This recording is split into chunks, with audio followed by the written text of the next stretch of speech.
अरे हाँ ना बोल। इन दोनों को मल्टीप्लाई कर, इन दोनों को क्या कर।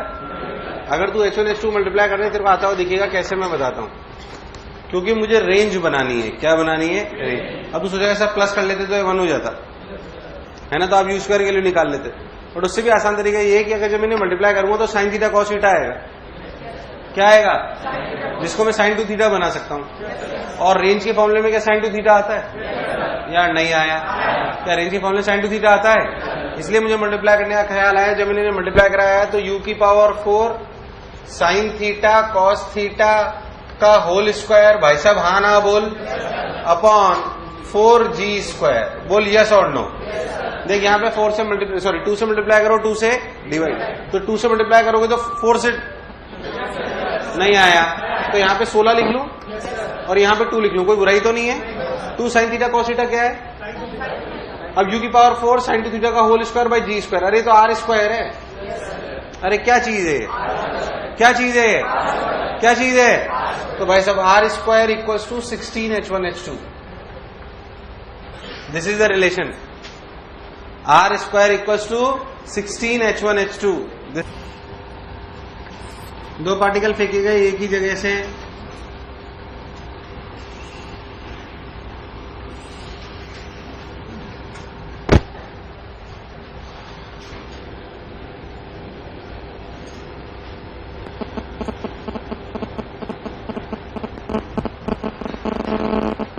बोलो क्लियर। 3 पार्टिकल 1 2 3, बोलो क्लियर। अरे भाई साहब हाँ ना बोल, पक्की बात। इन तीनों की स्पीड है पार्टिकल को फेंकने की u1 u2 u3 कितनी है? u1 u2 u3। बोलो क्लियर। चलो इससे पहले थोड़ा आसान करते हैं।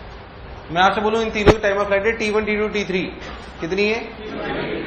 Arrange time of flight in decreasing order. Arrange time of flight in decreasing order.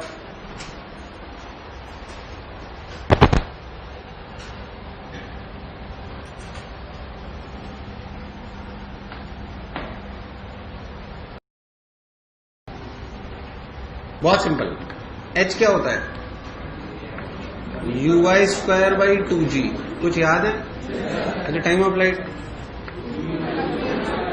अब लॉजिक सुनना, h ज्यादा तो uy ज्यादा, और uy ज्यादा तो टाइम ज्यादा। अब 1 और 2 का तो h सेम है, 1 और 2 का तो uy1 इक्वल्स टू uy2। अरे यार ग्रेटर देन uy3। अरे जिसका h कम उसका uy कम, इसका मतलब t1 बराबर t2 ग्रेटर देन t3। अरे यार अबे हाइट सेम है तो टाइम ऑफ फ्लाइट तो सेम ही होगी, क्योंकि हाइट डिपेंड करती है वर्टिकल कंपोनेंट ऑफ वेलोसिटी पे, और वर्टिकल कंपोनेंट ऑफ वेलोसिटी पे टाइम डिपेंड करता है।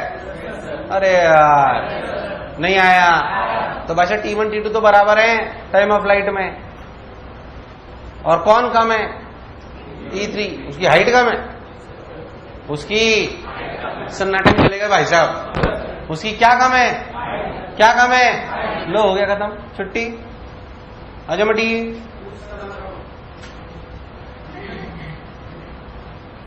अरे हाँ ना तो बोल। इसमें चले एक छोटी चीज और पूछता हूं, लॉजिक लगाना।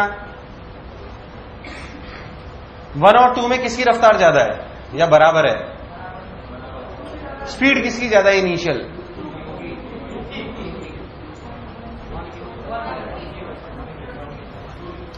स्पीड किसकी ज्यादा है 1 और 2 में?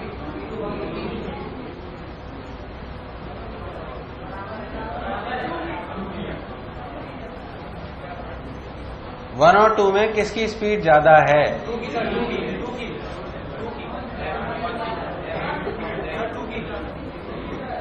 1 और 2 में किसकी स्पीड ज्यादा है? किसकी? बोल किसकी? क्या बात कर रहे हो यार? 1 की 2 की? 2 की या 1 की? 2 की क्यों? क्या 2 और 1 का y कंपोनेंट ज्यादा है? सॉरी 2 और 1 का क्या y कंपोनेंट बराबर है? y तो बराबर है, तो जिसका x ज्यादा होगा क्या उसकी स्पीड ज्यादा होगी? अच्छा, रेंज क्या होती है? ux into T. रेंज क्या होती है? रेंज होती है ux इंटू टी। दोनों का टी सेम है अलग? टी सेम है अलग, तो जिसकी रेंज ज्यादा उसका ux ज्यादा। रेंज किसकी ज्यादा? अरे किसकी? अरे किसकी? नहीं आया, नहीं आया, नहीं आया। और बात सुनो। अच्छा, मैं बोलूं, जब भी मैं प्रोजेक्टाइल फेंकता हूं तो काइनेटिक एनर्जी बढ़ती है, घटती है, बढ़ के घटती है, घट के बढ़ती है।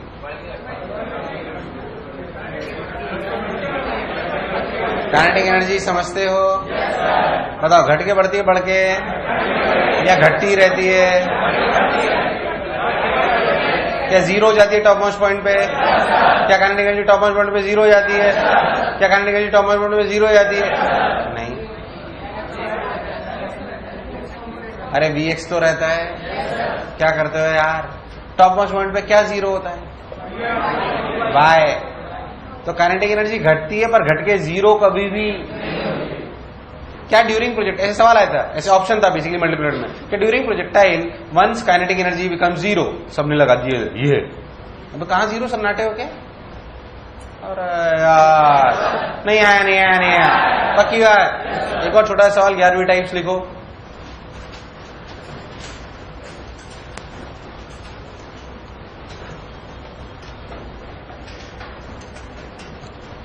A man can throw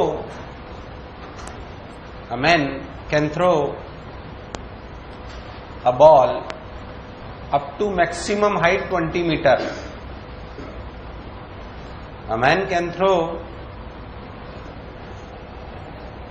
a ball up to maximum height 20 meter. बोलो clear? up to maximum height 20 meter. Clear? What maximum range he can throw? What maximum range he can throw?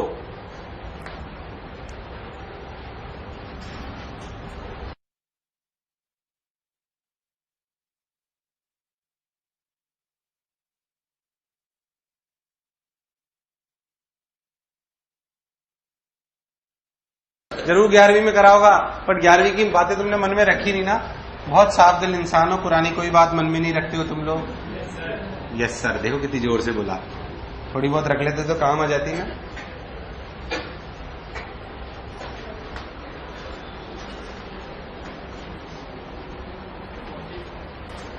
क्या हुआ? 40?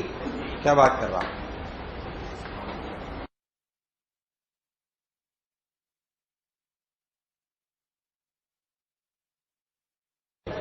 अरे ये तो कर दो, ये आसान सवाल है सन्नाटो, ये टफ नहीं है। एक आदमी मैक्स से कितनी हाइट पे फेंक सकता है?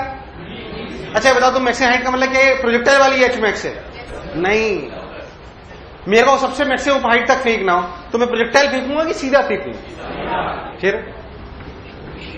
यू रफ्तार से फेंको तो मैक्सिमम हाइट गई 20 मीटर। कितनी गई? यानी कि 20 बराबर u स्क्वायर बाई 2g। बोल यस और नो? अब मुझे मैक्सिमम रेंज फेंकनी है तो u ऐसे रखूं और कितने एंगल पे फेंकूं? अरे मैक्सिमम रेंज कब होती है? तो 45 पे फेंक दो। जो 45 पे फेंकते हैं तो क्या रेंज की value u square by g होती है? अरे कितनी होती है? क्या u स्क्वायर बाई 2g की वैल्यू 40 है? अरे यार 40 आ गई। क्या बताऊं? खत्म, सिंपल। कई लोगों ने तो उसको एच मैक्स मान लिया होगा प्रोजेक्टाइल का। सवाल को ध्यान से पढ़ो। A man can throw maximum height. अगर मुझे मैक्सिमम हाइट फेंकनी होगी तो सीधा फेंकूंगा कि टेढ़ा? और मैक्सिमम रेंज फेंकनी होगी तो टेढ़ा 45 डिग्री पे। अरे भाई साहब हाँ ना बोल, आंसर हो गया। लो, क्या सोचना था इसमें? सिंपल सवाल, सिंपल लोगों के लिए, बहुत ही नेक दिल लोग हैं।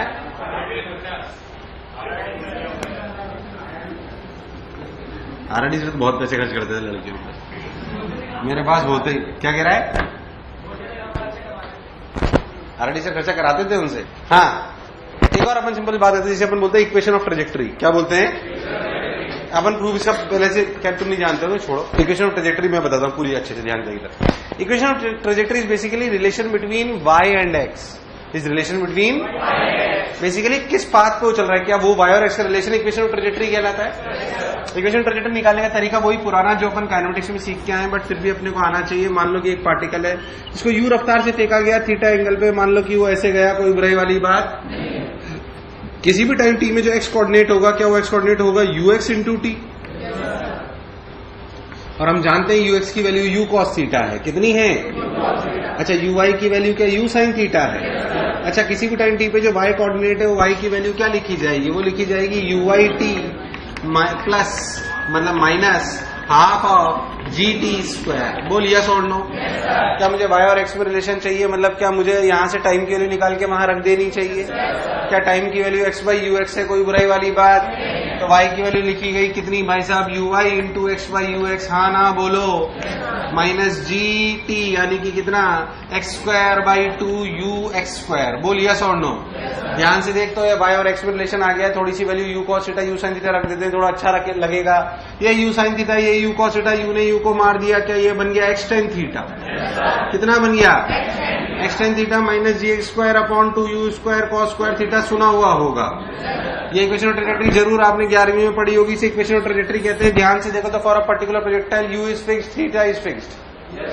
If u and fixed and theta is fixed, then it's a relation between y and x, which is parabolic or quadratic equation। पानी भरता हुआ ढुलता हुआ, भरता हुआ ऐसे जाता हुआ तुम्हारे गांव में प्रोजेक्टाइल। चल दिख नहीं रहा इतनी देर में ढुलता हुआ पैराबोला बन रहा है।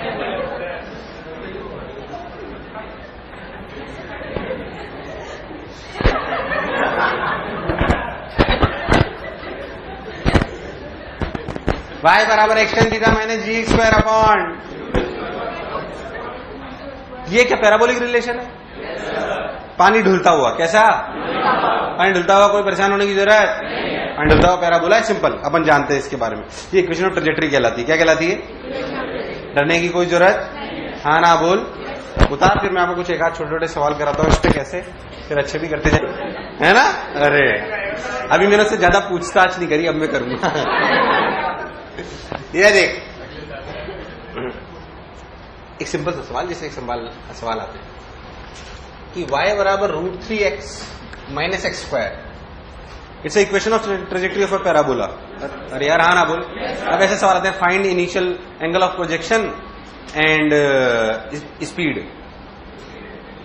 तो तू बता सकता कुछ भी नहीं, नॉर्मल सवाल करके बता, कंपेयर करना है बस। अरे क्या करना है तो कर दो ना। आज पूछा गया एंगल ऑफ प्रोजेक्शन और आज कुछ भी नहीं है। पहले तो क्या टेन थीटा बराबर √3, तो क्या थीटा की वैल्यू 60 डिग्री। क्या जो 1 है, 1 की वैल्यू क्या होनी चाहिए, 1 बराबर g by 2 u square cos theta. Cos कर देते, कॉस थीटा की वैल्यू 60 डिग्री है, कॉस 60 की वैल्यू 1/2, तो क्या 1/4 हो गया। तूने 2 को, अरे यार हाँ ना बोल, तो ऊपर चला गया 2, तो यू की वैल्यू कितनी आई √20। अरे कितनी आई या नहीं आया, कंपेयर कर लो, आंसर आ गया। पहले तो जो बोला चमका। ऐसे सवाल आ जाए कोई खास बात इक्वेशन ट्रेजेक्टरी पे। अच्छा, इक्वेशन ट्रेजेक्टरी को अपन थोड़ा थोड़ा और रीअरेंज कर सकते हैं, कैसे मैं आपको बताता हूं, देख ध्यान से। अगर आप बहुत ध्यान देगा तो पहली बात ये देखो, y बराबर एक्स टेन थीटा। सोच किसी भी एक पर्टिकुलर x की वैल्यू के लिए कितने y आएंगे, किसी भी पर्टिकुलर एक x की वैल्यू के लिए कितने y आएंगे, 1 2। अरे किसी भी पर्टिकुलर y की वैल्यू के लिए, सॉरी x की वैल्यू के लिए कितने y आएंगे। अब x डालोगे तो एक ही तो y आएगा, पर एक y की वैल्यू के लिए, क्योंकि क्वाड्रेटिक। अगर आप बहुत ध्यान देखो तो आपको समझ में आएगा कि अगर मैं कोई भी x फिक्स कर लूं तो y तो एक ही आएगा, बट y फिक्स कर लूं तो x1 और x2, पर वो भी तब जब ये y hmax से कम हो। जब ये y, अगर इस इक्वेशन में y hmax से ज्यादा है तो कितने सॉल्यूशन आएंगे, नो सॉल्यूशन। क्या इमेजिनरी में चले जाओगे। अच्छा, y एग्जैक्टली hmax है, कितने सॉल्यूशन, 1 सॉल्यूशन, शाबाश। अच्छा, अगर y